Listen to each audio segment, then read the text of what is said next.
When I'm in the United States, I'll often say that it was a shark attack, and that was sometimes followed by, because someone will ask, what kind of shark? What shark? I tell them bull shark because it sounds like bull.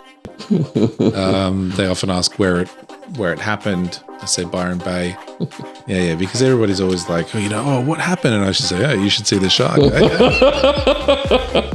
And then if they're really invested, they're like, so what? Like it took your arms off and then you beat it with your stump? And at that point, you're like, yeah. Like if you're willing to believe that, then yes, absolutely. What else have I said? I've convinced more than 3 or 4 people that I was in the circus and I had a trapeze accident where somebody grabbed my arms, somebody grabbed my legs, and they ripped me limb from limb. If I'm in an elevator and I feel the need to say, it's weird to be back where this all happened for the first time. It's a good way to break the ice if there's somewhere.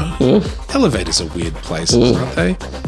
Because you're just in a very, very small room with somebody that you wouldn't otherwise be for a very short period of time. Use it to your advantage. You've got a couple of seconds with these fine people. Then how can this sort of prehensile hook be the best adaptation to utilize things designed for people with hands? And in some cases that's true. So things like doorknobs are a nightmare with it and stuff like that. But in actual fact, compared to the prosthetics that are actual hands, these things run rings around them. They're really, really good. And so at first I didn't like them. I was given one hand and one hook to work with, and just to see which I liked better, I think the first thing I learned to do was hold a glass so I could have a drink. I think the second thing I learned how to do was hold a cigarette so I could have a cigarette. And speaking of Andrew Golden, how did you get to know him? Was it through some hurry-backed meetup group? Yeah, that's funny. Small hands, man.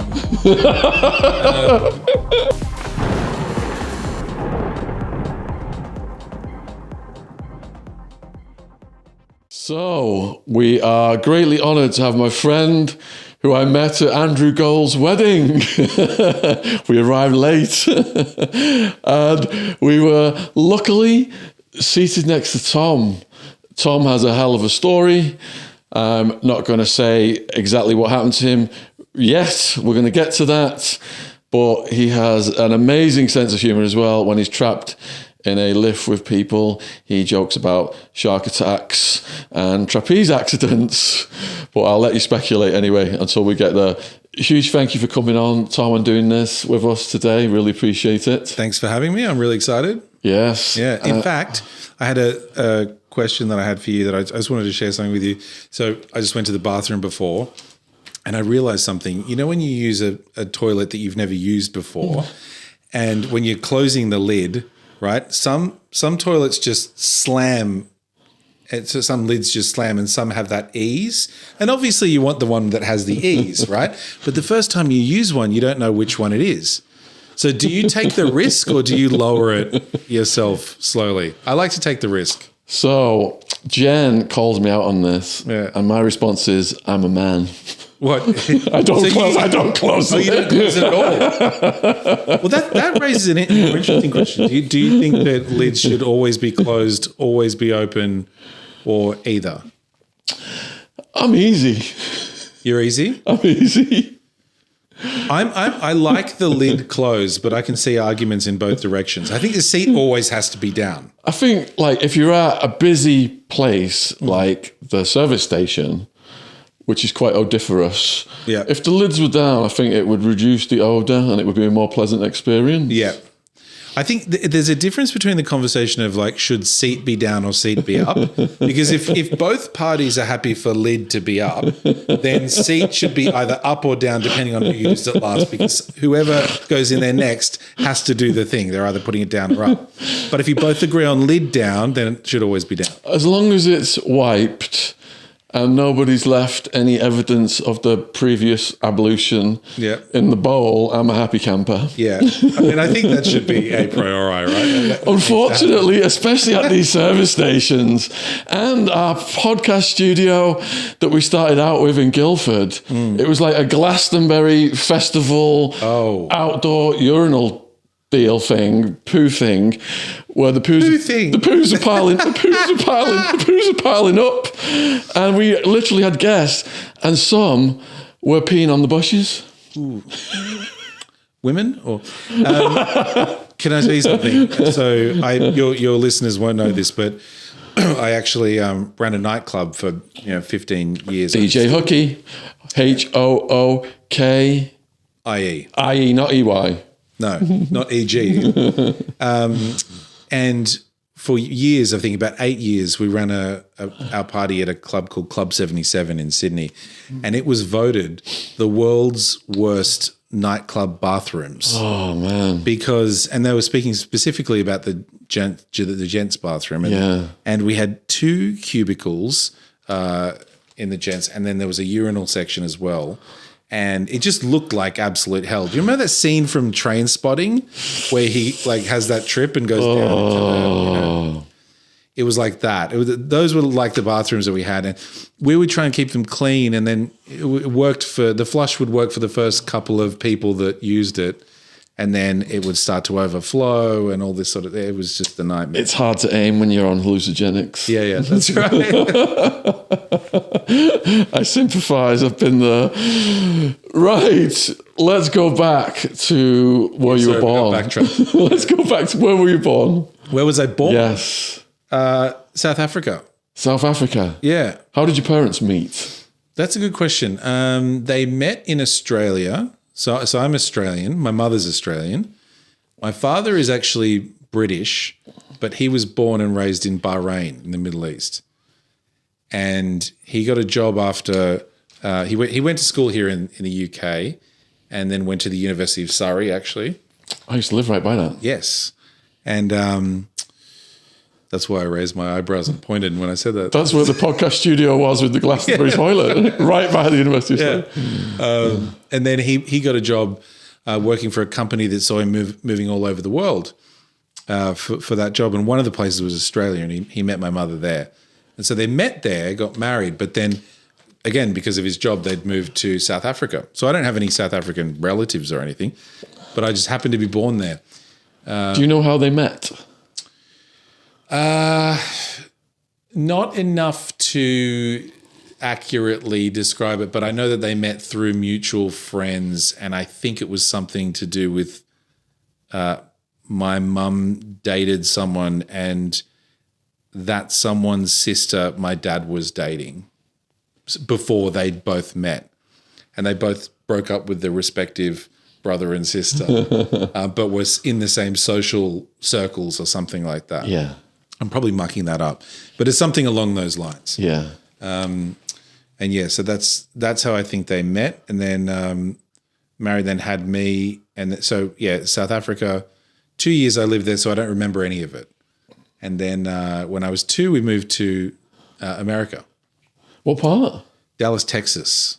Oh wow! And I remember that. Yeah. So I grew up in Dallas, Texas. Did you? Yes, I did. How many years? 6-ish, 6.5, I think, or something like that. Okay. Yeah. God, you're truly international, aren't you? Yeah, well, I'm sitting here with you in fucking Bristol, so I guess actually a nice place. Yeah. Never been here before. But yeah, so I do remember Texas quite well because I guess formative years, and I was going to school there. I had an American accent and I had a Texan accent. Oh, really? Yeah. And then when I moved to Australia, because my parents split up. Yeah. And my mum, being Australian, came back to Australia, took me with her, and my dad followed. But for the first few months, I was not understood by Australian kids. Did you get bullied for being a Yank? No, I didn't get bullied. I just was misunderstood or not understood at all. And so I guess I dropped the accent pretty quickly You know, you're more adaptable when you're a kid, and I think you just lose accents really quickly. And I had to do the same. When I arrived in America, I spoke like fish chips and peas, love salt and vinegar. yeah. And they were like, God damn, are you Australian? Yeah. So we don't have that here. So you are shit out of luck. Yeah. So that's why I talk like I do, because I had to change my way I spoke because they couldn't understand me. Yeah. So I understand what you went through. And what did that mean? Did that mean that you sort of adopted a more sort of received pronunciation and British accent? I think I speak much clearer now, my accent, because this is like I was on the phone in the stock market. They had to understand me. Yeah. So I just had to quickly adapt with a new way of speaking. Yeah. Yeah. So I think, as a kid, I think I wasn't as conscious about it, but it was just happening via osmosis, I guess. Yeah. So there was that, and then there were a few different cultural differences as well. You know, like what do you mean by peanut butter and jelly? Because we call jam jelly and jelly jam. And when you had your peanut butter and jelly, did you wash it down with Magic Mind? I didn't, because it wasn't around yet. Oh, it tastes so healthy. I am lit from taking this. I have this before my podcast. It gives me a real energy boost. Yeah. Have you heard of it? I need an energy boost right now. Do you have an extra one on you? I've not got an extra one on me, but do you want to sample that? Yeah, sure, I'll sample it. Oh, there you go. I like it. Magic Mind.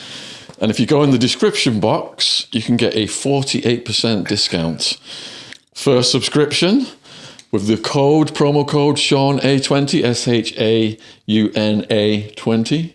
What do you think?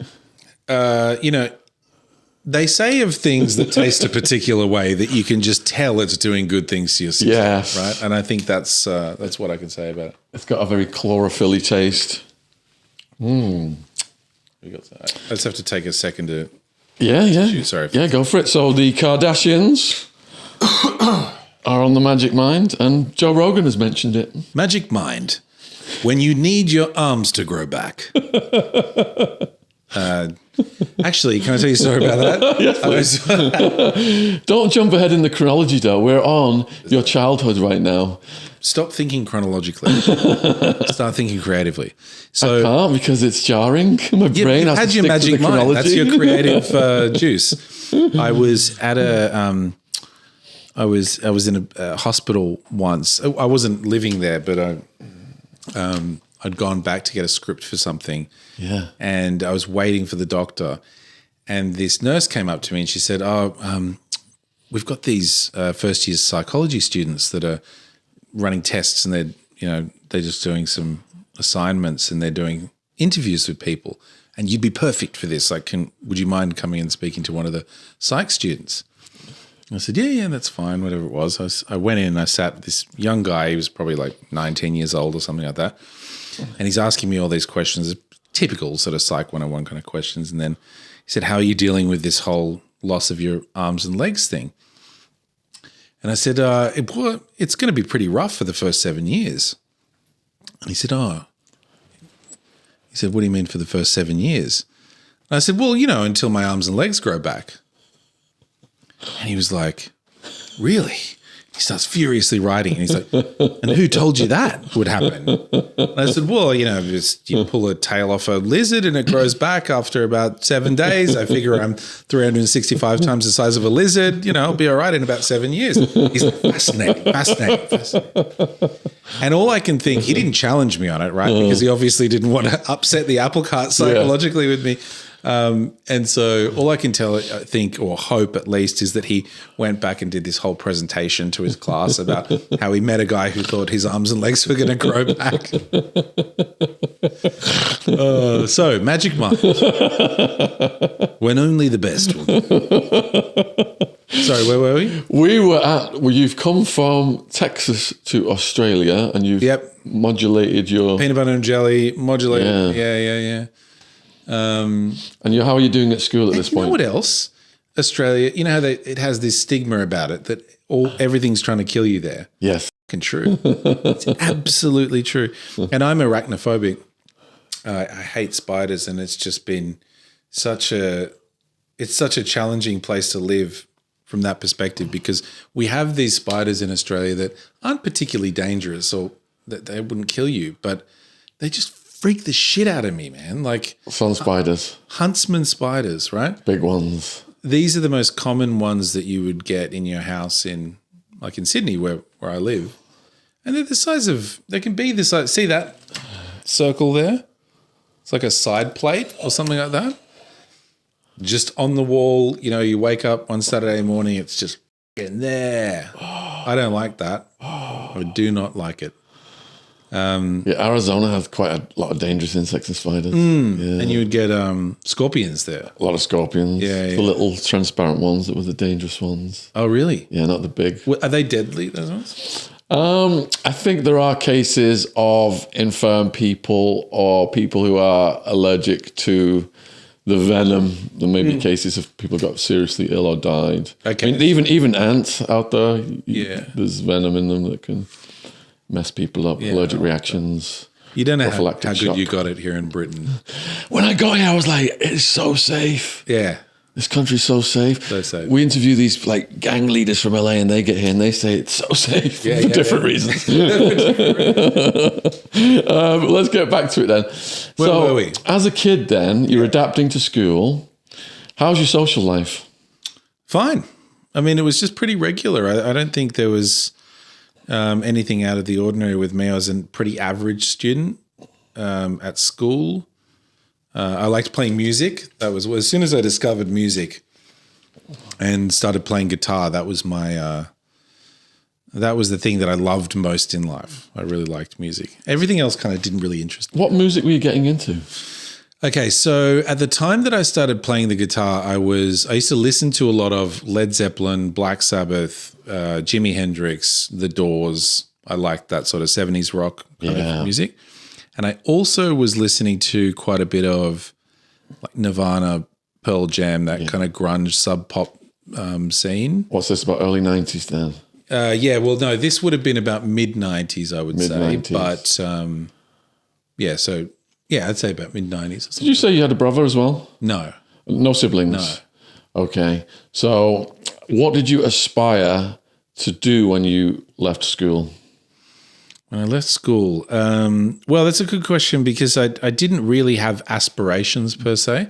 I think I went to university because I felt pressure to, not pressure, that's probably about like the wrong way to put it, but that it would be expected that I would go to university. What did you toyed study? with psychology. Psychology? Yeah. But I didn't get through it because I ended up getting a cough that took me out for a couple of years. But yeah, it was kind of expected that I was going to go to university, I guess. And I think if I were left up to my own devices, I probably would have taken a year off before studying and done a kind of gap year. But I think my dad convinced me. He's like, just look, you can get into this course now. Just do it, start it, whatever it is. And did you have any serious relationships, girlfriend, when you were a teenager? No. I mean, I had a couple of crap casual ones, but no, not really. It wasn't anything like that until probably a lot later in life, I guess. And then I had, that actually brings us up to when I got sick, the university thing. So you go off to university. You were living at the university? No, I wasn't. No, in Sydney, it's not a big thing in Australia, like living on campus. I stayed at home too. I loved the laundry that my mum did and all the home cooking. Yeah. Well, I actually boarded for the last 2 years of high school. Yeah. And we were just talking about this the other day, actually, but I actually really liked boarding in high school. It was a little bit of a different situation at my school because it wasn't like the dormitory situation. Everybody had their own room. It was kind of like staying in a cheap motel or something like that. So you had your own little room and your own little ensuite, little balcony. But there was a lot of autonomy to it. So you do your own cooking and you do your own laundry and stuff like that from the age of 15 or 16 or 17. So I kind of liked it, and it gave me a sense of autonomy and independence that I wouldn't have got if I was living at home. And I was living out of home when I was at university as well. So, yeah, I think I really appreciated and valued autonomy and independence from a quite a young age. But I was just living in an apartment. It wasn't like a campus thing. Was that exciting? Living in an apartment? As a young person? No. It was, I'm just trying to remember it. It was a slog because you don't have that much money as a student, you know, and you. Does the government pay for university in Australia? Yeah, they do. That well, you know, they call it HEX, so they pay for it and you pay them back. Okay. So I didn't have to pay tuition fees at all. I just had to pay my rent. And did you have any side jobs? I worked. Yeah, I worked as a waiter in a restaurant and in a pub. What was that like? That was fun. I really liked that. I liked working in hospitality. What did you like about it? I think I liked being around people that were enjoying themselves. I think if I'm super critical about what I enjoyed about it, it wasn't just, it was people were choosing to be at this place to have fun. And even though I was working there, I got to be involved in that in some kind of a way. Yeah. And then as I was working in the restaurant, I started learning a lot about cooking because the chefs would teach me stuff about cooking. And they would also give me food from the kitchen, which is invaluable when you don't have money, right? Because I would spend all my money on like cigarettes and alcohol as a student after rent. And were you partying? Yeah, probably. I mean, I wouldn't say I was partying, actually. I'd probably drink a lot after work because any free time that I had that I wasn't at university, I was working in this pub. Yeah. And I used to do 5 shifts a week. I'd do Friday afternoon, Saturday day, Saturday evening, Sunday day, Sunday evening, and then Monday to Thursday I was at uni. So there was no days off. So would you say you were quite disciplined from a young age? No, not at all. I'm the least disciplined person. And I still am the least disciplined person. But if I had to sacrifice anything, it would be classes because they weren't paying me to get classes. I had a few days. Like, I mean, for instance, Monday and Tuesday mornings at 8 o'clock, I had calculus. The fuck that's going to happen. Come on. And I'm the worst at maths. I'm terrible. I really want to be good at it because I find it fascinating, but I'm just not good at it. And so the motivation to get up at 6:30 in the morning and do calculus in an auditorium full of people who know what they're doing is the most demotivating thing I can think of. Yeah, so that was the first thing on the chopping block to go. You're triggering my university calculus PTSD right now. Yeah. Balance of payments. You say that equations. Like it's a thing everyone experiences. University calculus PTSD. Oh, yeah. Pages and pages of it. I bet. Yeah. No, it was pretty awful. So what was your social life at uni then? Did you have new mates there? Yeah, I didn't really. I mean, I had my friends that were my friends that happened to go to the same university as me. They're always around. And then I also used to spend a bit of time with some people that I worked at the pub and the restaurant. And my social life revolved more around the place I worked than anywhere else by dint of the fact that I didn't have any money. So it's cheaper to hang back at work and have a few staff drinks where I didn't have to pay for it than go out to a place I couldn't afford to be or something like that. So, but I was only there for, that first year. And then that's when What was the first indication that something was wrong with you? The first indications I ignored. It was about 10 days after my 19th birthday. And I was feeling just a general malaise when that sense when you feel sick, but you don't know what's wrong. You can't really put your finger on anything. And I went to uni one day. This had been happening for about a couple of days, I'd say, just like a feeling like you're getting a flu almost. And then I went to university on the Wednesday and I was at the cafe with a bunch of friends. And as soon as I got there, I had a coffee and I was like, actually, I'm just going straight home because it was starting to get worse and worse as I was sitting in this chair. And I took the bus home, and so it was a Wednesday, I guess, early afternoon, put myself to bed, and I texted my stepsister. So I have stepsisters. I texted my stepsister, who's my age, and she went to the same university, and I just told her what was going on, and I think I made a joke about it, and I said, if I don't wake up in the morning, nice knowing you or something. I don't know. I would have made a joke about dying. If only I'd know how close I actually came to dying that night. And she wrote back to me and offered, she's like, I'll take you to a doctor. And I was like, no, I don't need a doctor. Like, that's ridiculous overcorrection. And I said, I'll text you if I need you or something like that. And that night was pretty awful. I would wake up in like a cold sweat, would be really disoriented, dizzy. At one time I felt freezing and I crawled to the bathroom. I had like a little sort of ensuite shower thing. I put myself in the shower and turned the hot water on full bore. And then I passed out in the shower and then woke up with the water raining down on me and like pools of blood. I'd like hit my head or something like that. Then I dragged myself back to bed, couldn't stand up. It was at that point that I started thinking like, maybe it's not a cold, like maybe something else is wrong. When you were dragging yourself back to bed. Yeah, actually it wasn't then, it was after then that I thought. Were you thinking, mate, I should probably get my stepsister involved at this point? Yeah, but that was sort of probably like 4 a.m. or something, so I wasn't going to bother. I thought I'd wait and see how it was in the morning. And I think it was probably about 7 or 8 in the morning. And it would have been a bit later because she was already at university, and I texted her and I said, I think you better take me to a doctor because I can't stand up. You couldn't stand up at all? Couldn't stand up, yeah. And I was, I was living on my own, just in a 1-bedroom apartment. So it's not like I had a flatmate or someone to take me. So I had to text her. And how scary was that when you first realised you couldn't stand up? It wasn't really scary. It was just because you never think that it's something like what it was. You just think that you've got a really bad flu, you got hit really hard, and you're just going to have to put up with it for a bit. So it wasn't scary. It was just, I don't know, debilitating, And I just wanted it to be over and done with. So it's like, take me to a doctor. I'll get some kind of antibiotics or antivirals or whatever it is, and I'll just, wait it out. So she was at university at the time and texted me back and just said, I'll be there in like 20 minutes, something like that. I said, okay.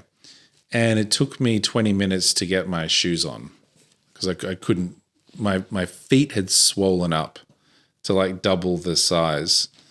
And I wasn't really paying attention to why I couldn't get my shoe on. I was just like, why isn't this going in? It didn't make any sense. So I couldn't get my shoes on. And then she came to the door and she was ringing the buzzer in apartments. So it comes through to your thing. And I had to get to the other bit to press the button to buzzer in. And it took me so long to get there because I was like crawling at one point and then trying to reach it. And then finally buzzed her in. She gets to the door. I open the door and her face just dropped. Like, looked like she'd seen a ghost. And she said to me, later when she recounted that, she just said that I was fully white, but I had a purple rash impinging upon my skin everywhere. And she just said, I'm taking you to the hospital right now. And at the time, I think I was like, let's not, make any rash decisions. Like, just take me to a doctor, it'll be fine. And she's like, no. You don't see what I see. Like, we're going to a hospital. So she took me to this hospital just around the corner where I lived in Balmain in Sydney. This hospital was not that kind of hospital. They had an emergency department, but they can't really deal with stuff like that. And we went straight into the emergency, or A&E, you call it here, I guess. And then the woman at the A&E just looked at me and did the same thing, like her jaw just dropped. And I remember thinking like, I really want people to stop looking at me like that. And she was like, she said to this wardsman, she's like, get this guy a wheelchair, bring him in right now. Took me through to some room to the side. People started ripping my shirt off, sticking needles into me and all this shit. And then I had this moment where, they said to me, they said, we're going to transfer you to RPA, which is a bigger hospital. We have to take you there in an ambulance and we have to do it now. I was like, okay, fine. So they wheeled me on from the gurney onto in the back of an ambulance. And I remember seeing the doors close. My stepsister was on the other side, just being like, good luck. And like that could have been the end for me because I was very close to death at that point. But it wasn't dawning on you.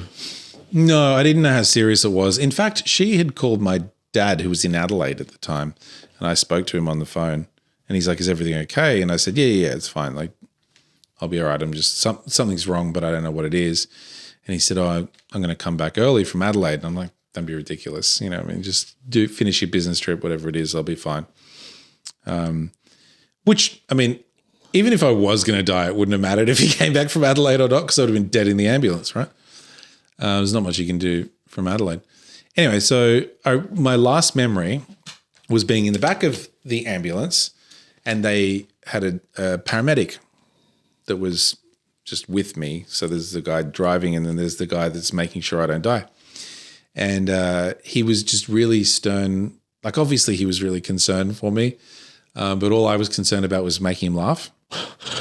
And just because I wanted to crack him, right? Because he was just like, I was like, all right. And I was just failing, right? Because he was just really, really stoic. And I finally cracked him because he said something like, I asked him how long it was going to take to get to the hospital, and he said, 10 minutes. And I said, 10 minutes is what people tell you when they have no fucking idea how long it's going to take to get somewhere. Because if it's closer, you say 7 or you say 13 or you're more specific, but 10 minutes means you have no idea, right? And I got a little chuckle out of him, like a little smirk, and I was like, yes, got him. And then it was like, bang, darkness. And I was in a coma for like 2.5 weeks after that. Yeah. So you wake up. Do you think like that was just a bad dream? No.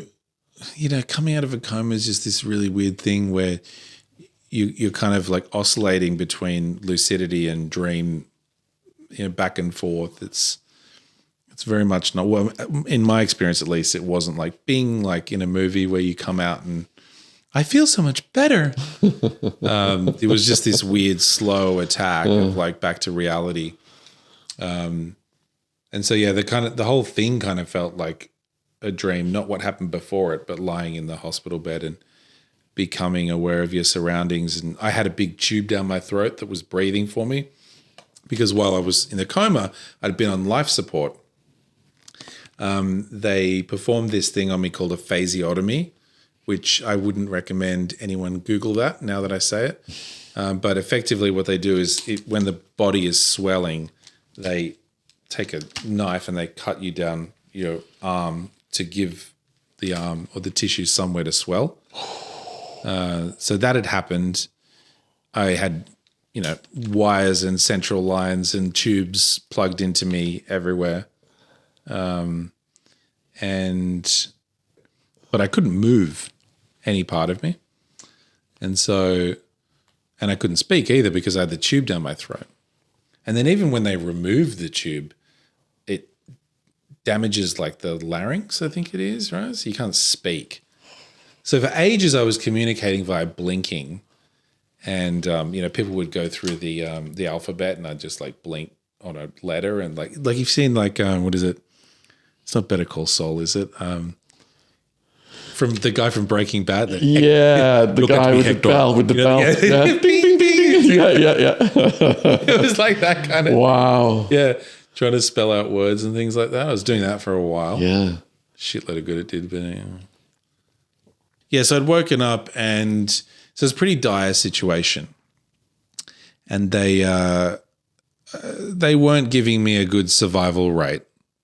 And so they had informed friends and family that this would likely be the end of it. Wow. And so I had a lot of... Did you know that at that point? I don't think I knew how dire it was. Someone told me I had a 2 to 10% chance of survival. But I could read between the lines, right? Because I had to have friends come in, you know, and it's when the way they were talking to me when I was in a hospital bed was like it was the last time they were going to talk to me.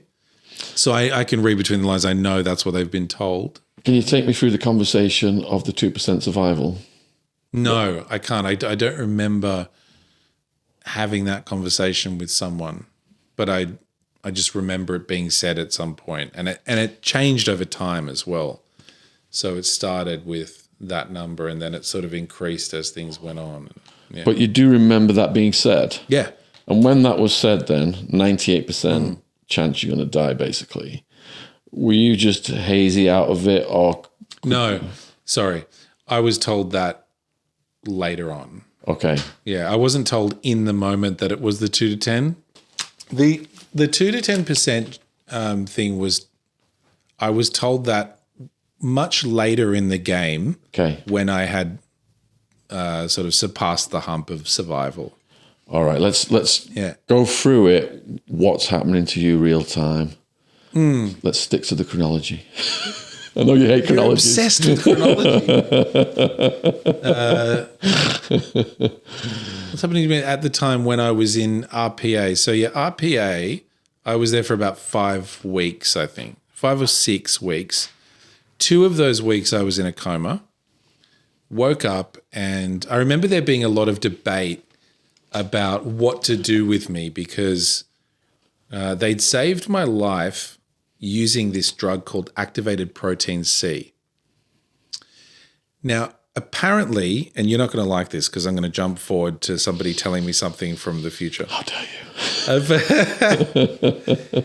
I was told by a doctor later in life who I met, and he was apparently the attending doctor when I arrived. And apparently I was conscious when I arrived at RPA, although I don't remember being. And he said, we have this drug that's on trial.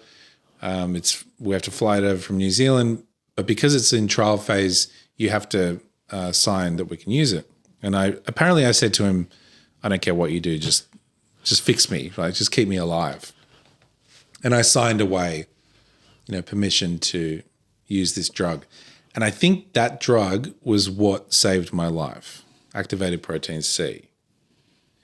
And so how to treat, so what I contracted was meningococcal, right, which is a bacterial meningitis type thing. And it causes septicemia in my case, which is like a blood poisoning.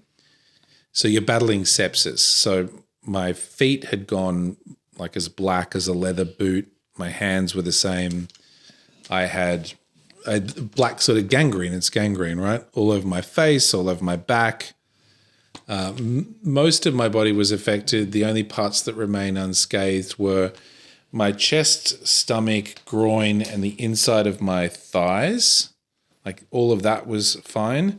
Everything else, the parts of my back, the outside of my legs, all of my arms, gangrene, and fingers and digits had gone black. And so they're like, well, what do we do? They just keep giving you this activated protein C, antibiotics, whatever it is, to try to, get some movement and blood flow back into extremities. And the more time they don't get that, the more there is the chance that they're going to have to amputate whatever's left, because it's just dead tissue. And so they moved me eventually. I think there were a few hospitals that were vying for my case at the time. And I ended up being handed across to a hospital in Sydney called Concord, which is in an area called Concord. And it was specifically because they had a couple of surgeons, really good plastic surgeons, and they also had a burns unit. And they're apparently the best burns unit in the country. And they deal with what happened to my skin like they deal with burns. And so I was given to them and like that. Let's just go over some of this more slowly then. Yeah. So when just you to get the chronology. When you woke up then, and then you did you wake up to the black fingers and the black? Yes. When you saw that, what went through your head? I didn't actually see it for quite a while because they covered me up, and I think they did that on purpose. What about your fingers? Yeah, fingers. So I was covered with blankets. And so a lot of it would, they didn't want to spread infection or for them to get infected or whatever it was. But they probably didn't want to panic me either. But when you did finally see it, what went through your head? Trying to think of the first time that I saw it. I think I might have seen, I think I saw my toes early on. in RPA. And I remember thinking, they look pretty bad, pretty dead. But at the time, I think I had this hope that with enough drugs that they would sort of come back to life a bit. I just because it's like you were minimizing it in the beginning, and now the moment of truth has arrived. That's right. But they also had me pumped full of so many drugs. Like I was on just heaps of morphine and ridiculous amounts of things. So that kept you grounded. I think so. Yeah, definitely. Like I remember. What was the first conversation that was broached about amputation? When did that come on? I remember my parents telling me that I might lose a few digits. And toes, fingers, things like this. What were you contemplating at that point? At that point, I remember thinking, well, toes I'm fine with. Fingers is going to like gut me because I loved playing guitar. That was everything to me. And so, I was thinking like, oh, can you live without fingers? Can you play guitar without like what? That was a lot, I think. I had no concept that I might lose an entire arm or something like that. Yeah, it wasn't even on the cards. And your parents' first visit, how did that feel? What? I don't really remember it because, well, they would have been there from the beginning while I was in a coma. They were. But it's such a hazy time in my memory of coming, it's like slipping out of that coma and back into lucidity.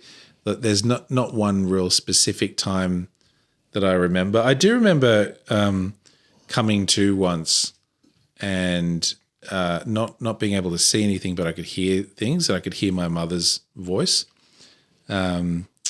But that's the first time I remember something like that. Was that reassuring for you? Were you like kind of wondering where the hell you were and what was going on? No, that was more confusing because like hearing your mother's voice was more confusing. Yeah, because it's out of context. You're like, yeah, so I don't remember any specific conversations, but both of my parents were there by the time I woke up anyway. And so many incidents like sort of meld into one during that time just because it's such a hazy part of my memory. Even though it's hazy, can you take us through those incidents? Which ones? All of them. All of them? Yeah, the incidents that you remember when you woke up. I probably can't recall all of them off the bat, but I can give you a couple that I think. I remember wanting water at one point. Yeah, because you've not drunk or ate for a couple of weeks. Yes. So about 2.5 weeks, I hadn't had any water or anything to eat, and I've got water coming through a drip, but your mouth is dry and awful, but I couldn't speak, and so I was blinking, and I remember my dad having the letters. He's like, so A, B, C, D, E, F, G, and then when you get to the letter, you got to blink, and I was trying to type out with my blinking water, and I think he got W, got A, and then he got to T, and then he got to E, and he's like, I don't know. He's like, whatever, what? And I'm just like, I was furious. I was like, how do you not get this? But I think I think he knew he couldn't give it to me, and so he was trying to make it seem like he couldn't get what I was talking about. Why couldn't he give it to you? I wasn't allowed water for a while, like about a good week or two. Once they'd taken the tube out, the concern is that if they give you some water, it'll go into your chest and give you pneumonia or drown you potentially. And so you have to keep getting the liquids through the drip. And so the first time I actually had anything remotely close to water, I was given an ice cube by a nurse that was doing a night shift. And this is, about a week later, I could talk a bit at that point. I sort of convinced this guy to give me this one ice cube. And I remember that really viscerally because he gave it to me in those styrofoam cups that you have really shit coffee in? Like there's and go to like a lunchroom, and it's just like instant coffee in that shit styrofoam cup. It was like that, and he has this one ice cube. He said, "You can suck on this," and I remember like looking at it as it was coming down in the cup. It was one of the greatest things I've ever consumed in my entire life. Oh, this one ice cube. How did it feel when it hit those receptors? It was just. It was cold as well, and it went everywhere in my mouth and just completely, because it was so dry in there. It was like the Sahara Desert or something, and it was just perfect. And then I was just like, "Can I have another one, please?" And he's like, "Okay." He saw that it didn't kill me, so he's like, "All right, we'll do one more." But yeah, that was such an amazing experience for me. Look, it was awful not being able to drink water, but I always appreciate water every time I drink it now, like I never have before, and like I wouldn't if that hadn't happened. Any other magical moments like that at that time? Oh, magical moments. Well, I didn't have magic mind, so the magic moments were few and far between. Magic mind. Link in the description. Yeah, link in the description.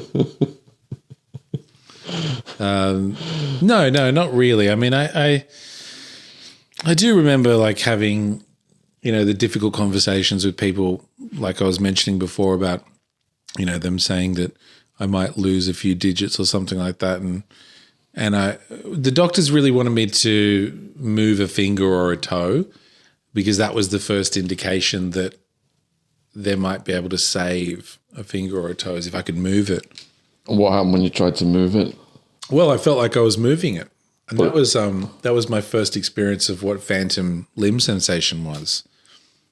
If you close your eyes now and you move your fingers, right, you know that your body has a map of, an internal blueprint of your mind has an internal blueprint of your body, and you can feel your fingers moving. I still have that sensation to this day. That's interesting. Yeah. So if I close my eyes, I can still feel my toes, still feel my fingers, and I can move them. And that's all I was doing at the time. My fingers were dead, but I was moving them, and I'd say to the doctor, I'm like, yeah, I'm moving them. Can't you see? And he's looking down at my hand. He's like, yeah, not at all. So there were a lot of conversations like that happening. I remember friends coming in. I don't remember many specific conversations, but a few I have flashes of people telling me to just keep fighting, and I don't really know what that means at this point because I'm not fighting anything. It's the doctors fighting the disease in me, and I'm just the vessel at this point. I'm the battleground, not the participant necessarily.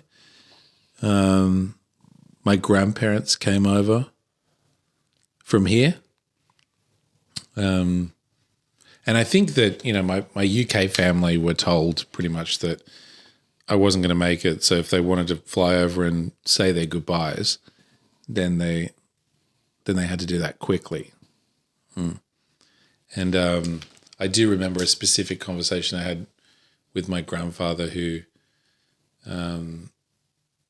we were just, he was telling me that he was proud of me, blah, blah, blah, typical conversation you might have with a grandparent. And I remember telling him that I would come over and visit him next because he had bad heart issues at the time and he wasn't really able to get on planes. I think he was on a no-fly list after that. And the weird thing about that interaction was me telling him that I said, as soon as I get out of here, I'm going to come and visit you. And he turned to me and he said, yeah, if like you do that kind of thing. But I could tell in his face that he didn't believe that was going to happen. And that was a weird indication to me because I'm like, what is everybody being told? Like, are they they're being told that that's it kind of thing? So that was a good motivator, make it my business to get back over to the UK as soon as I could. And I managed to, obviously. So, yeah. So how did the conversations go from digits to limbs. Yes. The conversations didn't as much. It then became a case of having those conversations with doctors. So I think in the early stages, my parents were there to kind of just sort of ease me into the idea of maybe losing things. And then I remember the conversation that I had with both doctors. The first doctor who told me that I had to lose my legs, I'd already been prepared by it, I think by one of my parents, who said, there's a chance you might have to lose your legs. And I remember thinking to myself, okay, I was kind of all right with it, because I was at that point, I was so close to death, and I was like, look, if it gets me out of here, fine. But the weirdest part was that I didn't really know that much about how people live with disability. I mean, I was a 19-year-old kid. I didn't know any disabled people. What happens when you lose your leg? Like, do you get prosthetics? Can you walk? Do you have a wheelchair? How does that work? Do you have one of those scooter things? I had no idea, right, what my life would be like. But I remember not being all too bothered about the leg thing. And then I remember the doctor coming in and saying, like, sort of confirming, just said, yeah, well, the legs are going to have to go. I was like, all right, fine, let's do it. In my head, I was like, I'll do what I can just to save my arms. Like, I'll live with no legs just if I can save my arms. And, it was like a couple of weeks later that it was the same conversation pretty much with a different doctor, actually. Actually, it wasn't the same conversation. The second guy was funnier because he said he gave me an ultimatum. Well, it wasn't an ultimatum. It was just a sort of funny way of putting it. He came in, this doctor, he's a fantastic guy, very good doctor, and he's an Austrian dude. And he's usually flanked by a bunch of registrars and underlings, but at this time he came into my room on his own. And I remember he sat down and he said, you've got a couple of options. I said, okay. He's like, we can amputate your arms at the elbow. He said, you can live with prosthetics. It's been done before. It's rare, especially for a quad amputee, but it's doable. I said, all right, I don't really like that option. And he's like, or you can keep the arms. And I said, okay. I said, what's the catch? And he's like, well, you'll die. Which is, I get it, but also it's pretty funny. And so, but apart from he was, I think, just sort of tapping into my dark sense of humor, which he knew I had, but also at the same time giving me the option, because up until that point, things were just happening to me and I had no agency. And so he was giving me an option. If I didn't want to go on, they can't legally kill me, but I can deny surgery. And so if I thought I didn't want to go on without arms, I would just say, leave them and we'll see how we go, I think. But obviously I made the decision to go with the former. How hard was that decision? Easier than you'd think. Because the will to live is the strongest. Yeah. It wasn't not depressing, and I did have to think about it, but I don't think I was ever really considering not doing it. Once there was that dichotomy, like do it and live, don't do it and die, I think in my head I would have immediately made that decision if I was being honest, but I think I probably took a day or something. And the day was just to bask in the autonomy, right? Just to, for the first time in this whole process, have a choice about something. I totally understand that, because when I was facing 200 years and I felt I was a vessel, my life was in the hands of a few people, the prosecutor, judge, etc. If I end it, I'm taking control. Yeah. And that gave me a sense of relief. Yes. So many a night I would go to bed contemplating ending it just to give myself that relief. Yeah. Just to have some control over the situation, yeah. Yeah. Yeah. You're a philosopher. I think Nietzsche said many a dark night he contemplated doing that. Yeah, and it gave him comfort. Yeah. Yeah. Yeah, for sure. And I think I discussed the idea of suicide thought about that earlier on. Well, not earlier than that, sorry. After that, just trying to think. Because after I'd lost both arms and both legs, I went through a period where I had like dressing changes on, like, so dressings all over my body of wounds. So I think 80% of my body was open wound, right? And Grief. yeah, it was quite high. In fact, it was a funny story. When I was in the burns unit, there was this whiteboard and it had the names of all of the patients on it. And I was at the top with like 80%. And I remember being wheeled out one day and I said to the nurse, I was like, oh, does that mean I'm getting out soon? She's like, no, that means you're the person with the highest open wound body at 80%. I was like, okay, cool. Way to kick a man when he's down, eh? Before you proceed, Yeah. could you just tell us about... It's chronological, by the way. This happened next Let's year. go back. So you've made the decision now. You've agreed Yeah. to have the full operation. Yes. Well, Going into that, what's your mental preparedness? Because this is serious. I was having operations pretty regularly. Okay. So they weren't like I have skin graft operations, debriding operations.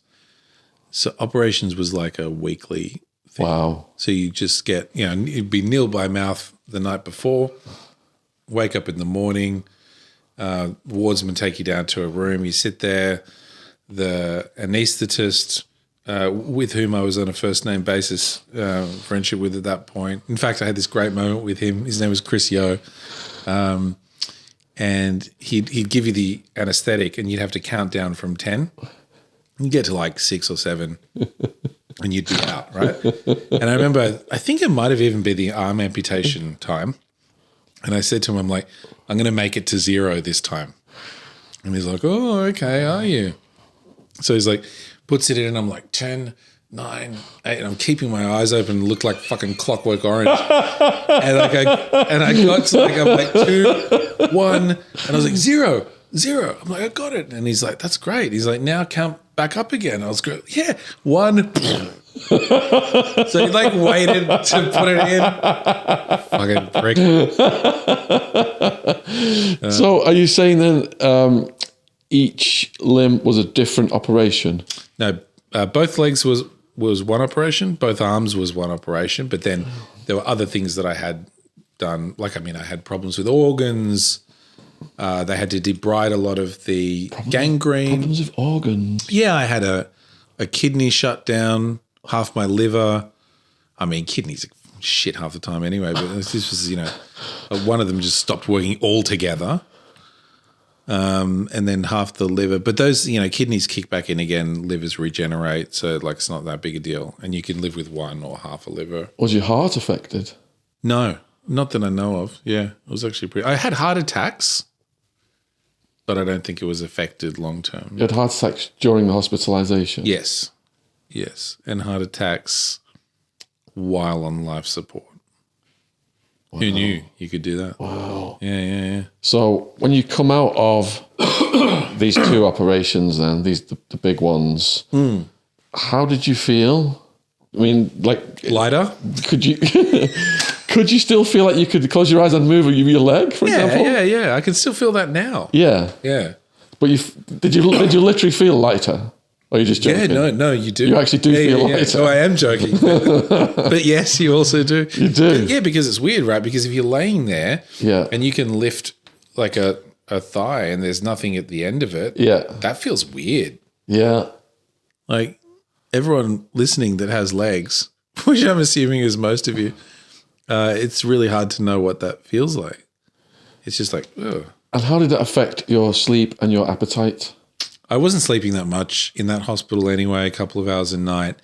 And then I would sleep for a bit after I got out, I'd have these dressing changes that I was talking about before shit got all chronological. And that was so exhausting and physically painful that I would sometimes pass out after that for about an hour. So my sleep was erratic anyway. So sleep and what was the other thing you asked about? Appetite, yeah. Largely unaffected by things like that. It was, yeah. So hospital food, that's what affects your appetite. Your relationship with pain, did that evolve? Yeah. I wouldn't say it's so much evolved as I was introduced to a new world of what that really meant. And what I mean by that is, you know, before this had happened to me, if I would have a scale of pain on 1 to 10, I would have thought, you know, stubbing my toe is a 1, or, you know, being burnt is a 3 or a 4. It wasn't like this was a 10. It was like this was 100 or something like that. And therefore, a new scale upon which you can actually describe your pain is drafted, which is why I always found it really like sort of stupid when they're asking people at like pain teams, you know, what's your pain on a scale of 1 to 10? It's like, I don't know what you're going to do with that information. Like, I mean, my 7 might be another guy's 4 or another guy's 50 or something like that. Like, and mine is 11 every day. Like if it's 1 to 10, it's 11 every day. Like, I don't know. When is that consistent? And I'm at the max pain killers, you know. Like, when is that consistent? Do you have to learn to embrace it? No, I don't think. Well, I mean, you don't really have a choice, but I wouldn't use the term embrace. I mean, that's a weird way to say. Like mentally, do you go somewhere? No, I mean, well, I was on a lot of drugs at the time. Some of the most painful parts of that experience being those like wound dressing times. I would be on morphine, ketamine, sometimes fentanyl, and then gas, like a nitrous oxide gas on top of that. And they would give me midazolam. Do you know what midazolam is? Midazolam is a drug that is like an amnesia kind of drug so it actually makes you forget trauma, although you still remember quite a lot of it. So it was on a cocktail of all of those things, to the point where if I would start taking those drugs or they'd give us bowls of morphine and put the gas mask on before they even touched me, and I would be so high that I was levitating, and then figuratively. Yeah, it wasn't that light. But then as soon as the pain started, I was like right back to reality. So, you know, who knows what it would have been like without that. But yeah, you're not embracing anything. It's just happening to you. That's it. It's nothing you can do about it. Yeah. Just cop it. That's it. How did you pass the time? In hospital? Yeah. So the dressing changes would happen a few hours a day. Like, I mean, there would be like 3, sometimes 4-hour marathon dressing changes. TV a little bit. Lots of friends visits. I had, you know, a really great network of family and friends around. How long did it take for you to be able to speak? About a month, because it would have been a couple of weeks in a coma, and then a couple of weeks after that. So they pull the tube out, and then your throat larynx takes a bit of time to repair before you can speak again. And also, you see this scar here? Mm-hmm. Is it here or is it there? There? Yes. There? Yes. Yeah. So that tube that was coming out of my mouth actually cut into my lip there. So that was actually all open because the tube was like down like that. So when that came out, then I had to have another operation to sew that up. These are the kind of operations I'm talking about, you know what I mean? It's like, like your lip's fucked. Let's go and have an operation, yeah. How long was the hospitalization? 18 months. 18 months. Yeah. So how did you get in a state to be released? Did they have to I just annoyed them a lot. Eventually, like, get this guy out of here. Well, look, the final year of that 18 months was at a rehabilitation hospital. And, that's where you get prosthetics and learn how to walk again and put on, prosthetic arms and hooks and try to learn to be independent. So the first 6 months was all of the kind of operations, clinical stuff, wound care, and then the last year was trying to regain independence using prosthetics and rehabilitate. So when you're introduced to prosthetics, do they give you various options or how does it work? Yeah, I started with the legs first before arms because apparently it's important to get you walking pretty early after your amputations. The problem I had was I had a lot of wound damage on my legs that was getting in the way of me making any progress with prosthetics. So I was slower to getting used to the leg prostheses. You don't really get an option with that. The first pair of legs that I got are called thigh lacer legs. They kind of remind me of, remember Forrest Gump? Yeah. And he has those like leg brace things at the metal that come up. They run, Forrest. That. But that's an actual leg. But so the thigh lace is like, so this is a prosthetic now. It would have a bit attached here and then it would come up your thigh. And that's the metal part. And it would have a big leather strap that would go around. Massive things. They are designed for people who don't want to weight bear completely on the bottom of their legs or their kneecaps because they might have compromised skin like I had. So those were the first legs I got. I had those for a while. They were really cumbersome and heavy, but they're easy to walk on, and I managed to get walking within a few months. And then as far as the arms went... Hold on, slow down. Oh, sorry. I managed to get walking within a few months. Yeah. Take us through that and how... That must have been quite a feat, a challenge. No double entendre. Hey. Yeah, well, it was for the reason that I had all the skin damage. That elongated the process of learning how to walk again. The first day you attempted to walk, explain it. How does it work? Okay, so you don't just start learning how to walk. First, you have to learn how to be on the legs because obviously you have a stump that goes straight down into a prosthetic and you haven't borne weight on that prosthetic at all, on that part of your leg. So what they do is they put you on a tilt table. Have you seen anything like this? No. It's a really long wooden board that's attached to a motor. And so you're lying down and they put these leather straps over your stomach and chest and legs and everything like that. And then they press a button and the table kind of just tilts a little bit, just a little bit, and then you can stop and it'll be like 30 degrees. And that would put an insane amount of pressure on your legs and it would be really painful, and then you go back. And then the next day you do 35 degrees, and then the next day you do 37 degrees. And that continues on for a few weeks until such time as you can get 90 degrees, and then you're standing on a pair of legs. And then it's how long can you stand on that pair of legs? Is it 5 minutes? Is it 10 minutes? Is it 15 minutes? And you keep elongating that until your legs get used to the pressure that's being put on them. Throughout all of that, were you confident you would get back to walking, or did you have moments of doubt? I thought that I would be able to walk, but that I wouldn't be able to walk all the time. I thought I'd probably be in a wheelchair a lot, but I'd be able to get up and walk if I had to, that kind of thing. Was it an option for you to be in a wheelchair? Yes. I was, when I was in hospital in that rehab ward before I could walk, I was in an electric wheelchair for a while. Yeah. Okay, so they've got you upright, and you're like, hallelujah. Mm-hmm. And then what?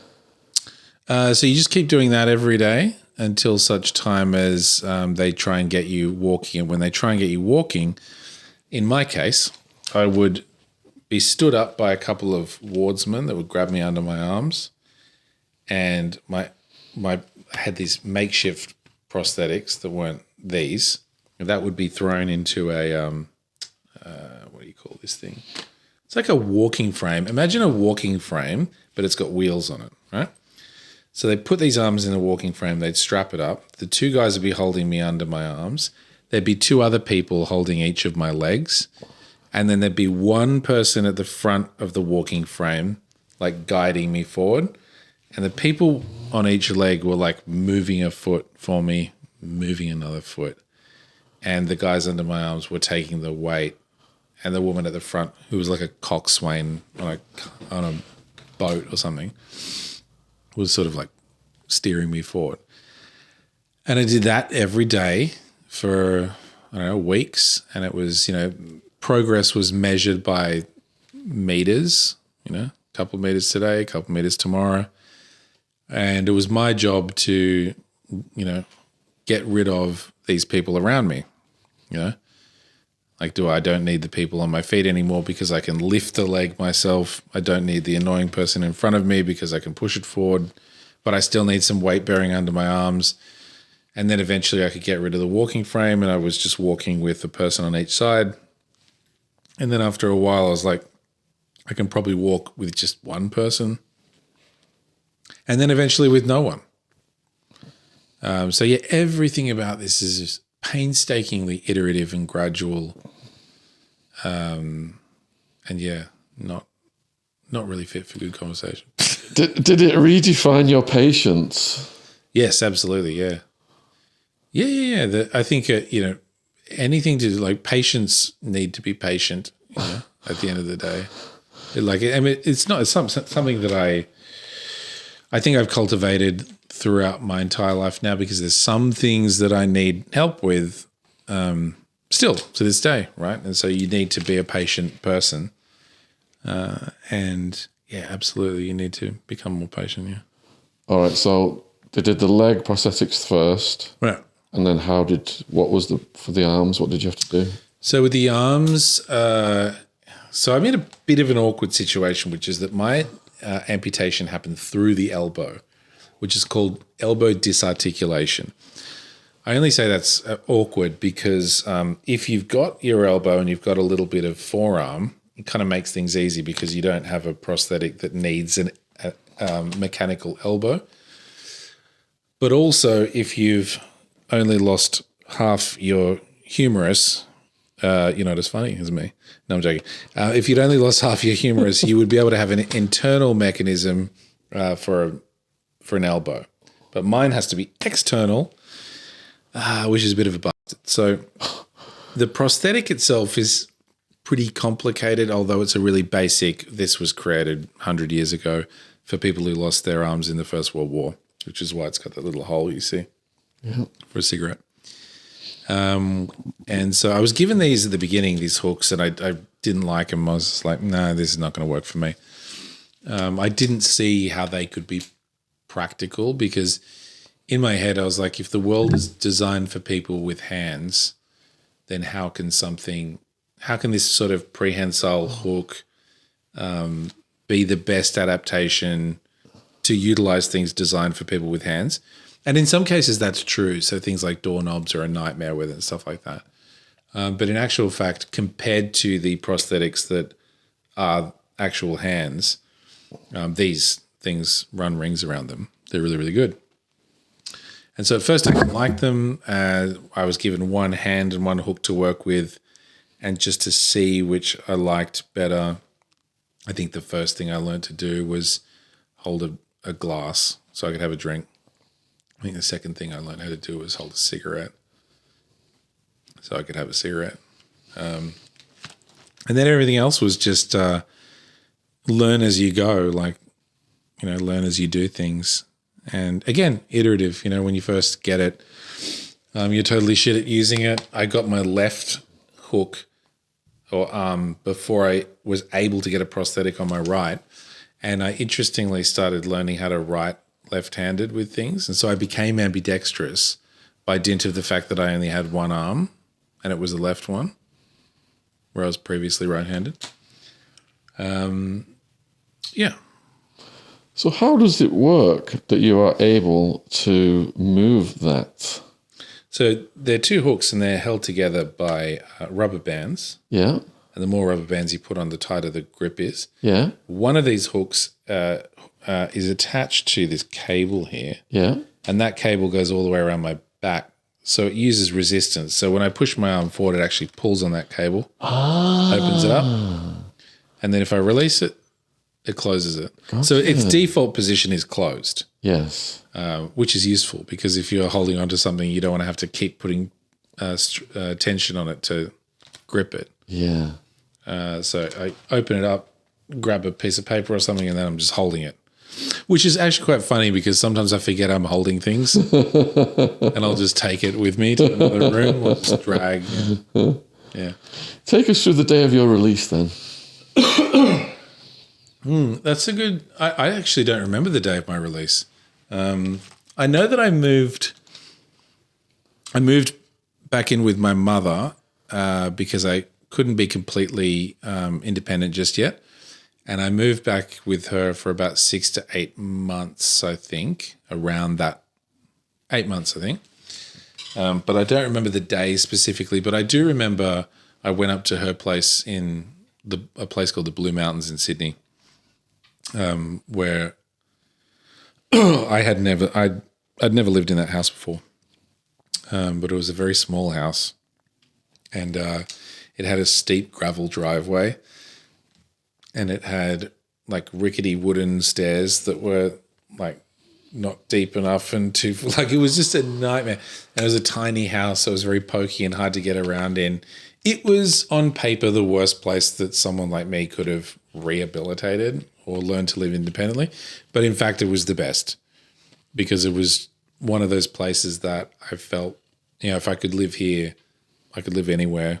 I could traverse any kind of topography or stairs or pokey rooms or things like that. So it was actually a great place for me to rehabilitate.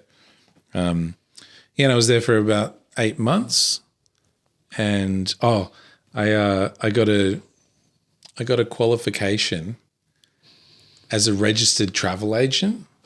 You'll like this. So I don't get to tell this one on podcast much. So the Blue Mountains is not a hugely populous area, but there is one TAFE, which is a sort of technical college, I guess. And while I was up living at my mother's house, I kind of wanted to pass my time doing something because otherwise I would just be bored. I'm not working or I wasn't back at uni or anything. So I thought I'll do a TAFE course. It was a technical college course, just something short, that's interesting. And I went up to the TAFE at Katoomba and I just said, okay, well, what have you got, starting now? That would be about 6 months or something. And she said, oh, we've only got 2 courses available. And I'm like, okay, well, what are they? She said, oh, there's travel agent. You'd be a travel agent. I was like, okay, I guess I like travel. I'm never going to be a travel agent. And I said, what's the other one? And she said, massage. And I was like, guess I'm going to be a travel agent.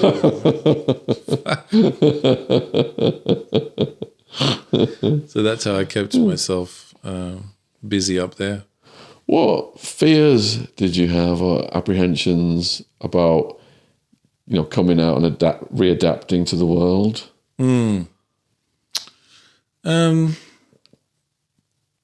Just trying to think what. I don't know. I don't remember specific fears.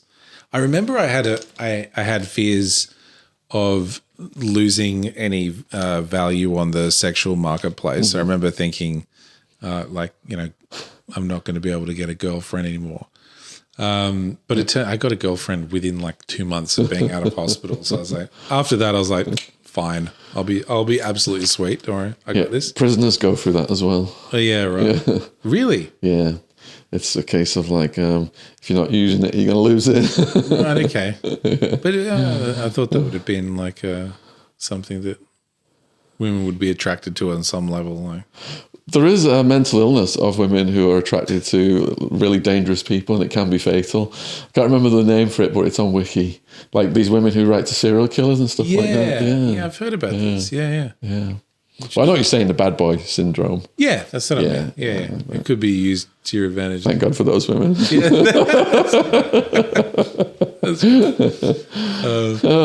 So that was definitely a fear I had. But yeah, as I said, that got quashed pretty quickly. And I mean, I guess I had to explore how much I could do by myself, like how much help did I actually need. I don't think I was too worried about how I was going to be perceived necessarily. I think I might have feared what I could do to contribute. Like what could I do as a job or to contribute to society? And I think I was pretty sure I was going to have to carve out something for myself. Did you have an expectation on when you would live alone again? Oh, that as soon as possible, yeah. And I moved out, 8 months later, which is pretty quick when you think about it. So, yeah, I was pretty happy with that. I knew I was going to do that pretty quickly, yeah. Yeah, I lasted about a year after I got out of prison at my mum's house. Yeah. Because how old were you? It's like going back to your childhood, but you were a young person. I was in my, late 30s. Late 30s, right? Yeah. Yeah, I was 21, but I hadn't lived with my mum since I was 15. I guess years when you're younger seem, they take up more of your life, right? Like 6 years to a 21-year-old is, it's over a quarter of their life. Yeah. Okay, so you're adapting, and how did it get to the point where you could move out? I think I had gotten to a stage where I was independent enough in day-to-day activities that I was ready to take the next step into not necessarily living alone, but living with a flatmate. And that flatmate would be a sort of part-time carer. They wouldn't need to be there all the time, but they might be there overnight in case something happened. But it also gave me a lot of time during the day where I wouldn't have someone around. And that's actually when I started to get really good at, certain things using the hooks and also like problem solving and things like that. Because you're in a situation where you're just forced to find solutions to problems. So, yeah. What kind of things could happen that you're worried about? Do you mean like overnight? Yes. Oh, it might just be like, I've got all my prosthetics off or something like that. I tumbled or fell out of bed, or I needed to get up and use the bathroom, or whatever it was, or I was sick, or could be anything, right? Were you at risk of anything seriously medical happening? No. Just the regular concerns that you might have if you were stuck in a bed and couldn't get out, let's say. Yeah. So it's not a medical thing, it's just a practical thing. How old are you now? 42 in a month. July. So yeah. You're in your 20s then. Yeah. And you've got your own place now with this person, with a flatmate. Mm-hmm. And what were your major challenges in your 20s? Purpose. I guess it's weirdly the same as everyone's challenges in their 20s. I mean, you survived this thing. You've got this amazing spirit. You're out. Is there like an anticlimax? No, because I recognize that just having overcome that is not necessarily good enough. For a multitude of reasons, but chiefly because I didn't actually achieve anything. You keep saying that, but I've got to call you out on that because I think you're incredibly brave. And you said you were just a vessel, but I think your fighting spirit was driving you on. What choice did I have, though? Some people could have just melted down and got depressed. And, they say that the brain has an internal pharmacy. And if you've got that fighting spirit, it's releasing the good chemicals, which are increasing your chances of beating whatever you're up against. And I think that defines you. Sure, but even if that is true, which it might be, I can't be responsible for that. I think you're incredibly modest. No, I'm just saying that you're talking about a chemical process that the brain achieves. So it's not like I can't get to the other side of that and be like, wow, I'm so proud of myself for losing all my limbs. You know what? The people who are watching this if you are watching this, please put in the comments and you say what you think about this. What we're talking about right now. Is he a vessel? This guy's or does he have asshole. Does he have an incredible, inspirational fighting spirit? I want to hear your thoughts, please, because perhaps when he reads it from more than me, this madman on Magic Mind, he might be more receptive. Magic Mind.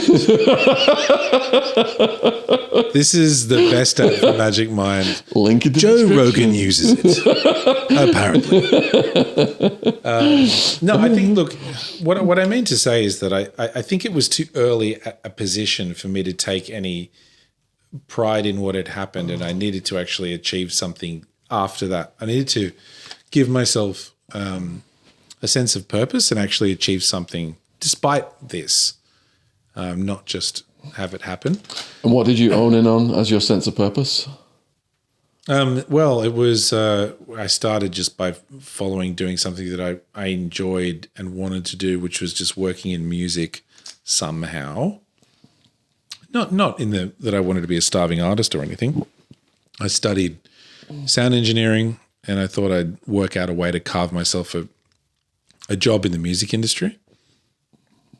Or something in that kind of field. I studied music business management as well. And then... is this attending classes or online or how? Attending classes, Yeah. Because this is 20 years ago. I was doing that. And at the same time, that's when I worked out a way to play the guitar again with my hooks. Wow. Which was... That was a cool purpose thing. That was something... That was an achievement, right? Yeah. It was a bit of like I cheated a bit, right? Because I already knew how to play the guitar. All I had to work out was a way to physically do it, not, I didn't have to learn again. Yeah. So I went through a bunch of different designs, some of them more stupid than the last and things like that. But I learned a lot about myself and the design process, and eventually stumbled upon this design for like an open tune slide kind of thing that I could hold with my hooks. And that was great because I could use that to, I took it further than I ever had when I had hands, because, it was a completely different context now, right? So whereas before I might have had a lot of hang-ups about, the writing process of music or playing live in front of people or a certain sense of self-consciousness, like all of that stuff paled in comparison to actually playing a guitar with no fucking hands, right? So now I'm like, well, if I can do this, I can do anything. And I ended up taking it further. So I started a band. We started writing songs. We recorded songs. We played gigs. And none of these things I would have done if I hadn't gone through what I did, right? And that's when I first started realizing that, okay, if I can use what's happened to me as a driver to actually improve, I've tripped over something here. Like, what have I tripped over? You know what I mean? Like I've discovered something that I wasn't looking for necessarily. And it's being able to turn those negatives or challenges into growth, into positives. You mentioned Nietzsche before. It's like that which does not kill me makes me stronger, right? You become the quintessence of that the more you try to look into and be erudite about how you can grow from adversity, I guess. That was the first time I'd ever experienced that and developed it, you know what I mean? So do you credit what you went through as propelling you to exceed yourself? Yeah, 100%, yeah. That's so inspirational for people who are watching this, because a lot of people are just down in the dumps. They don't have a yardstick. They're thinking, woe is me. And they've got to be watching this and think, if you can exceed yourself, what can I do? Hopefully they're thinking that. Well, I guess everybody's different. Well, the weird thing is, like, I wouldn't have thought that I could have got through what I did before either. And so the lesson isn't like, look what this person's done, you can do this, because it's silly to compare. I think the lesson is more just, you never know what you're capable of until you're put in that position. So you don't want to sell yourself short necessarily. And there's a way to look for advantage wherever there are challenges. So, yeah. So you talked about then people's reactions to you. What did it feel like at first when people were staring at you and maybe people said odd things to you or they were uneasy? Yeah. I have Did that take some getting used to? No, not really. I think I was okay with it. It never really bothered me that much. I liked it. I always found kids really funny because they're the ones that don't hide. Parents and adults are the ones that they'll be looking at you, but then as soon as you look at them, they sort of look away. I'm like, fuck you. Come on, it's fine. I get it. You haven't seen a person with hooks, whatever. But kids, they don't give a shit. They'll just come straight up to you and just like, what is this? And yeah, they have no filter. You know what I mean? You just got to tell them what's up. Tell them you're a pirate. That's it. Did that beat you down psychologically though at the beginning? No, not at all. No, you got thick skin. Well, it's carbon fiber. No, as long as I can still get girls, I don't care. So you told us some classic stories about stories you've made up to taxi drivers and people you get trapped in lifts with. Yes. Could you regale us with some of those anecdotes? Yeah. So when I'm in the United States, I'll often say that it was a shark attack, and that was sometimes followed by, because someone will ask, what kind of shark? Was this a taxi driver? Was it? I've told about 150 people this story, so I'm sure there's a taxi driver in there somewhere. But shark, and then they'll ask what shark. I tell them bull shark because it sounds like shit. They often ask where it happened. I say Byron Bay. What else have I said? I've convinced more than 3 or 4 people that I was in the circus and I had a trapeze accident where somebody grabbed my arms, somebody grabbed my legs, and they ripped me limb from limb. Didn't you convince a few people that you'd beat the shark as well? Oh, yeah. Yeah, because everybody's always like, what happened? And I should say, you should see the shark. And then if they're really invested, they're like, so what? Like it took your arms off and then you beat it with your stump? And at that point, you're like, yeah. Like if you're willing to believe that, then yes, absolutely. I can't remember most of the other ones, or they'd be circumstantial. If I'm in an elevator and I feel the need to say, it's weird to be back where this all happened for the first time. It's a good way to break the ice if there's somewhere. Elevators are weird places, aren't they? Because you're just in a very, very small room with somebody that you wouldn't otherwise be for a very short period of time. Use it to your advantage. You've got a couple of seconds with these fine people. So before you showed up today, me and baby Ziggy were watching a little video of DJ Hookie on YouTube 15 years ago. Right. So how did you get full on into the club scene like that? I mentioned to you that I started a band when I was playing guitar. And my closest friend, Chris, was in that band, actually. We started it together, and I was also studying music business management at the time, and I had to do some work experience as part of the course. And they said, you just go out, get 2 months of whatever kind of work experience you can have as part of the course. And I had been in charge of booking a lot of the shows for our band. And so I had a few contacts that were in the local club scene. And I said to one of the guys at one of the clubs, I said, can I come and do some work experience because I have to do it for college? And he took me on work experience, and my job was to run a Thursday night event, a party that was tanking, was dying. And I managed to not only bring it back to life, but make it the busiest night they had there, busier than their Saturday. And it was at that point that I was thinking okay, I've got a bit of a talent for this.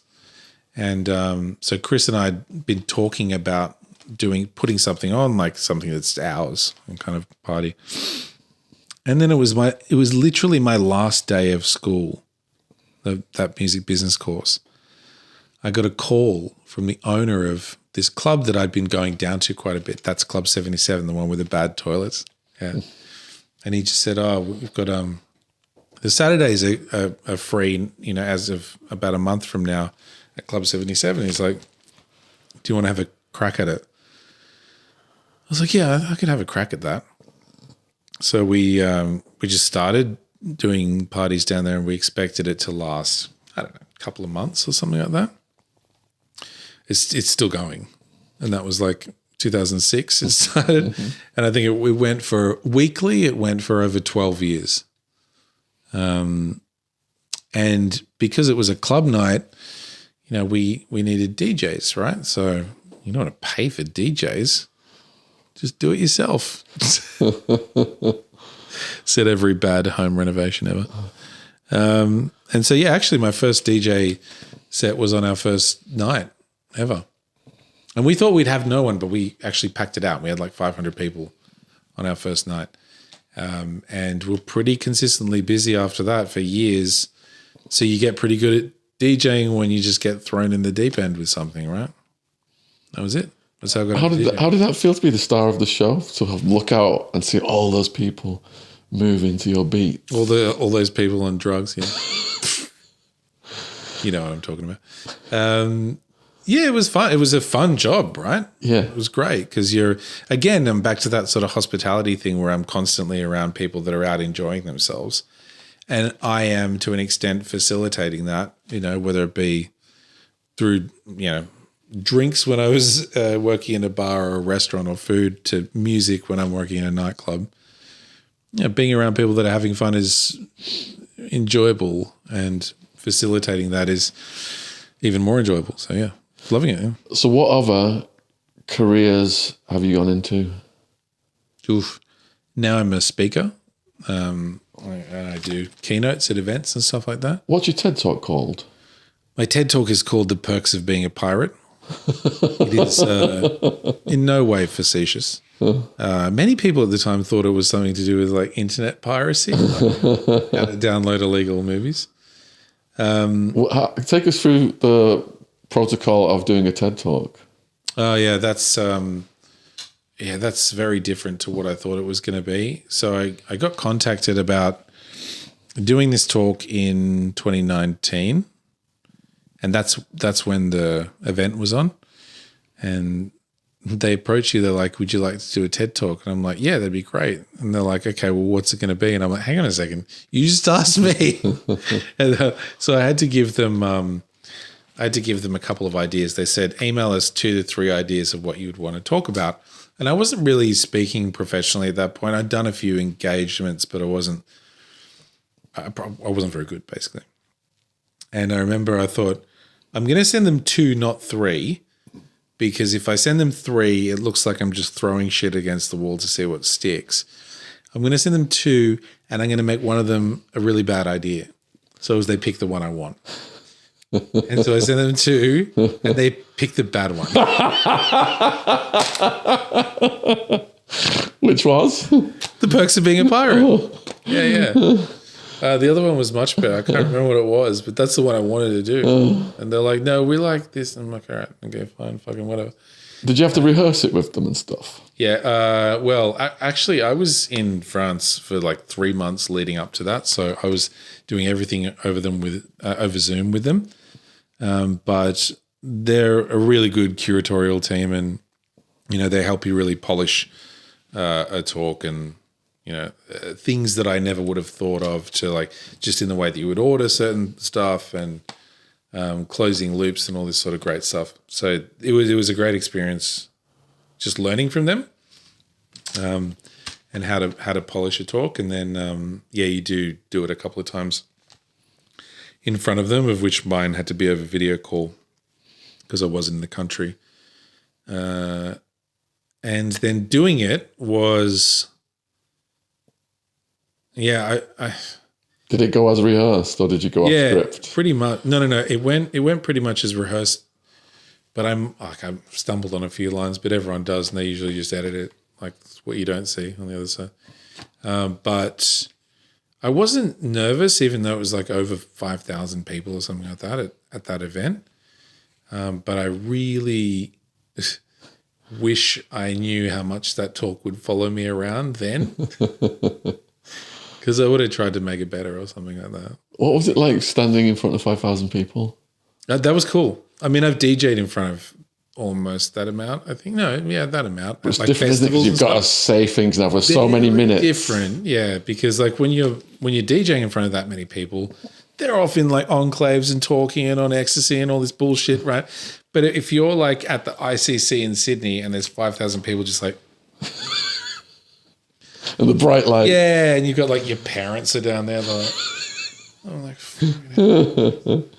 and yeah, waiting on bated breath with everything you say. So yeah, I think if I knew how much that thing was going to follow me around, I would have done a better job. Did your adrenaline spike when you got on the stage? I don't think so. Did you have a sense of relief when you'd finished the talk after all that preparation? Yes. I always have a sense of relief after I finish anything like that. Even if it's just a normal gig or something, I don't know what it is. I don't have, you know what it is? It's like, it's almost like post nerves. Like I don't get nervous. I don't get, which is like a thing that happens before something. I get the relief after it. Like relief butterflies. It's just kind of like this. Maybe you're really wanting to make sure you do a good job for a client or like something like that, and then you can just sort of forget about it once it's all over, and just like let your hair down or something. So you've moved into podcasting. How did that come about? I haven't really moved into podcasting. I come on people's podcasts like a good self. Well, what about these last Death Row Last Meals? Yeah, Last Meal is a show that I'm currently shooting, going around the world, and it is I guess a podcast, but it's a filmed. It's going to look more like a show than a podcast, I guess. And it's not going to be like an hour or this. How long have we been sitting here? Like 4 hours? What is this? I feel people usually say it felt like 30 minutes talking to you, Sean, and you're like, maybe how fucking long are we been sitting here, mate? Can't we go get some Indian food now? That's because I've been talking. You know how long it feels when I'm talking? No, it's not a podcast in the sense that it's going to be like hours, or even just it might be a half an hour sort of segment. Looks like a show, but it's a conversation, and it revolves around what someone's choice would be if the world was ending tomorrow and they could have one last meal. What would yours be? So as it stands right now, and this changes all the time, which is why so it sometimes take a bit of time to answer this question, but as it stands right now, it would be an English roast. Oh, yeah, same. Made by my auntie. So I used to have these when I was a kid, and I used to come to the UK. Warrington? Yes, sometimes. No, I was an adult when they were in Warrington, but when I was a kid, it was Cambridgeshire. Shout out to anyone watching in Warrington and Widnes. That's my hometown, Widnes, next to Warrington. Yeah, that's right. Stockton Heath. And posh part. Is it? Yeah. Nice part, yeah. That's all quite nice. But yeah, I remember going to Newmarket, close to Newmarket. My grandparents used to live in a little village called Carlton near Newmarket, and it would be freezing cold because in Australia we would have these summer holidays, but of course we'd come over here and it's winter, right? And so it would be -5 or 0 degrees or whatever it is, freezing outside, and then my auntie would make these roast dinners with potatoes and and so it's warm inside, snowing outside, roast dinner. What veg did you have with it? Everything but parsnip. When you say everything, can you itemize them? Can I itemize? What the f*** is this podcast? Are you just trying to draw it out for advertising? Well, my preference would be garden peas, some sprouts. Yeah. Okay, but carrot and turnip mashed together. Interesting, carrot and turnip mashed together. They call it carrot and sweet down south. Can I ask you a question about sprouts? How would you have your sprouts? Just boiled.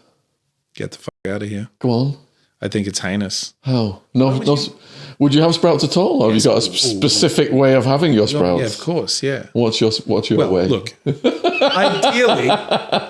ideally, deep fried, tossed with Kewpie mayonnaise, maybe a tiny little bit of honey or gochujang, and then white sesame seeds. You are a foodie, aren't you? Right? Alternatively, which sprout would you prefer, viewers? Yeah, which sprout would you? Magic. Well, sorry. What's it called again? Magic Mind. Magic Mind. Magic Mind. The perfect accompaniment for your Brussels sprouts.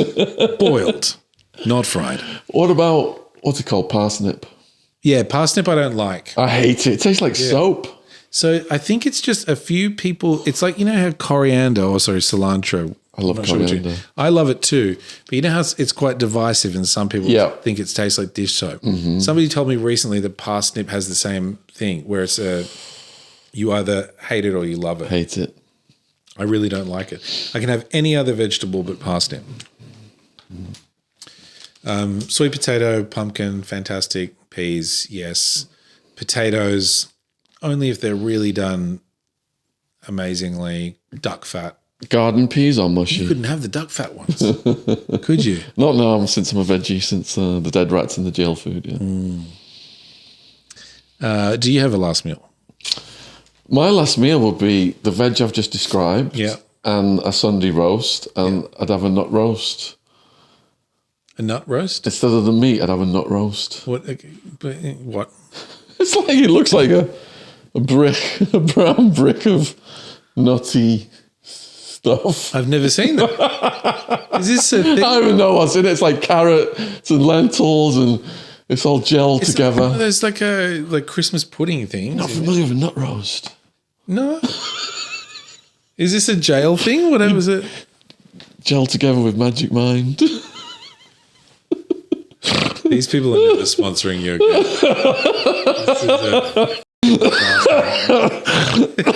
Are you killing me? Oh my goodness, we've gone on a little side path. So your podcast. Yeah. While you're having these last meals, what are you discussing? We're discussing death, life, legacy, regret, philosophy, existentialism, many different types of things. What is your philosophy of death then? My father fears it. To me, it's so far out, I don't even think about it. But my father said he's actively feared it for most of his life. Yeah, lots of people do. How old is your father? He's in his 70s. Okay, right. Yeah. You've had multiple NDEs. That's right, yeah. So you must have a different perspective of death now, do you? Yeah, I think I have a different perspective of life. Yeah. Because I have a more visceral understanding with how precious life is and can be whisked away at any point. Yes. But in terms of my relationship with death, I don't think it's shaped by having come close to it. But, I don't believe anything happens after you die. I'm an atheist. I think that's what shapes my philosophy of death the most. But there's this weird paradox, right? Because you're like, well, should you fear it if after it there is nothing? Because a lot of people would think, well, but I don't want to miss out on life. But you can't really miss out because you don't exist. Does fearing it incentivize you to make the most of what you've got now? It does for me. It probably won't for everyone, but yeah, absolutely. I think thinking nothing happens after you die adds meaning to your life more than if you're just working towards the afterlife being, the main event. But yeah, I think it's, you have a more not rushed, that's probably the wrong way of putting it, but you put more importance on your experience in the moment of your life, I think. Well, at least I do, yeah. What things do you appreciate that you previously took for granted? Water. Ice cubes. Water, ice cubes, time with my loved ones, relationships, my dog. I have a dog now. And just like I would have taken absolutely everything for granted before that. I don't think you need to have a near-death experience to appreciate those things. It probably just accelerated that for me, if anything. But every day that you're breathing, being able to see a sunset and just be there in the moment and actually appreciate something like that. And there's something that like I fall into this trap sometimes where I'm kind of like, I'll take photos of something and I'm like, what the fuck am I doing? Like, I'm never going to look at this photo of this cloud. Like, coming down here, actually, there were these beautiful clouds on the way down. And I was like, we're driving down the M6 or whatever it was. And there was just these stacks of like just the most glorious, it looked like a desktop screensaver, that it was like, do you remember Andrew's wedding was like that? The rolling hills and the kind of, it just, I could hear the XP music playing in the background. You're tempted so many times to just try and capture those things on cameras and phones when you should be capturing it and just appreciating it in your conscious mind. Are there moments, though, when you do feel down and you have to remind yourself you've got this yardstick, something's upset you, but you've been through this is my yardstick, why am I making a big deal out of this? And then you just recover? In the larger sense, no, I don't get down about large things anymore, but I complain constantly about trivial shit and I'm not fixing that. I'm not looking to change that. I'm pretty annoying when it comes to just complaining about really trivial things. I do it all the time. And I love it because it's like it's an outlet for me. Yeah. Yeah. It's like, just like dropping my pen or something or being on hold with some asshole from a phone company or something like that, or trying to book tickets to a show and like I can't get through to an operator. Nightmare. And speaking of Andrew Golden, how did you get to know him? Was it through some hurry-backed meetup group? Yeah, that's funny. Small hands, man. No, I met him. Cheers, Andrew. Magic. Called again. Mind. The worst part of this product is that I keep forgetting the second word of it. Magic Mind. Link in the description. For those of us with small hands or no hands. 48% discount. Sean A20 is the promo code. Yeah, so how did you hook up with Andrew Gold? We were both speaking at Dissonant Dialogues in New York. Which is what? It is a new kind of festival of dangerous ideas.